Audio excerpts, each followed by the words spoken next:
National Weather Service in Charleston has issued a special marine warning for waters from Edisto Beach, South Carolina to Altamaha Sound out 20 nautical miles until 5:45 p.m. Eastern Daylight Time.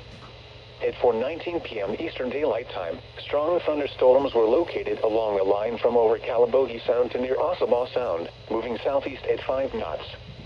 Hazard, wind gusts to 34 knots. Source, radar indicated. Impact, small craft could be damaged and briefly higher winds and suddenly higher waves.